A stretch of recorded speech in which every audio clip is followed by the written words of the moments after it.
All right, Celtics win over the Cavs, 119-113. Doing YouTube live for the first time. Got the fresh haircut. Nobody's in here, so I'll have to show it off once people start jumping in here. I expect thousands, maybe millions of people to be in. It was a good win for the Celtics, though, again, for the second game in a row, with the Knicks being the prior one. They're playing down to their competition. It's getting too close to the end of games, but I'm sure that they'll figure that out as the season goes on.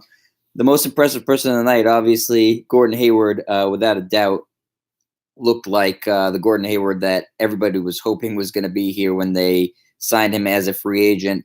What's really impressive about what he's doing so far in the early onset of the season is taking the ball aggressively to the basket and then lowering his shoulder and not minding the contact and looking to get to the rim all the time. Last year, you saw him pull up way too often and was very passive at times. And that led to his struggling and sort of being maddening to watch, where he'd be incredibly inconsistent. Where the consistency is coming from with Hayward so far this year is he's really trying to make a focal point of getting to the rim and putting the ball on the floor and going to the basket. And that's when he's at his best, because he's a really good decision maker on the court and he makes smart passes too. So if the lane to the basket isn't open, he's a very willing and able passer. He's an advanced passer and an advanced dribbler for his height and his position.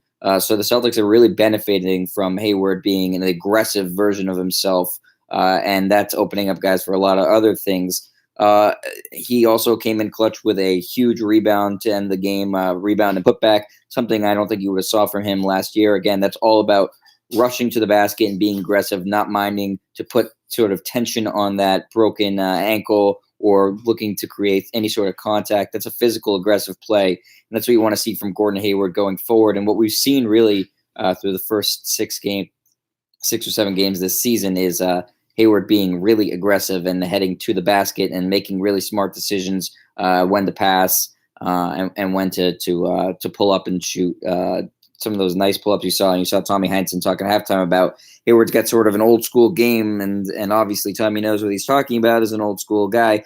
You know, he's got a lot of floaters and runners and hooks in his arsenal. He's really a talented player, and this is what the guy that obviously was an all-star in the Western Conference a few years ago. Other highlights for the Celtics: Carson Edwards shaves his head just like me. Yeah, check out the fresh cut scar from when I was a baby. And in turn breaks out of his shooting slump. Shot really well from three today. It was nice to see that. That's going to give the Celtics another dimension coming off the bench. They really could use that.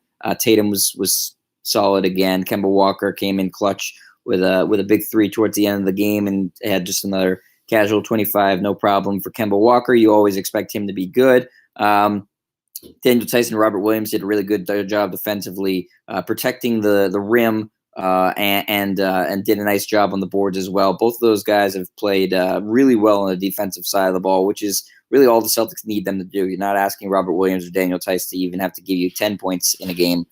They have plenty of scorers. They don't need either of those guys to be that. So it's nice to see Tice and Robert Williams contributing on the defensive side of things, because the Celtics really lack depth at that center position, and they really lack height at that center position. So to see them blocking shots and altering shots, that's important for the C's going forward. I still think they need to address that. Obviously, they're going to get Enes Kanter back from his knee injury, but Williams and Tice playing well has certainly led to them being on this win streak right now. If I'm going to nitpick another point of contention the Celtics need to address is their backup point guard spot.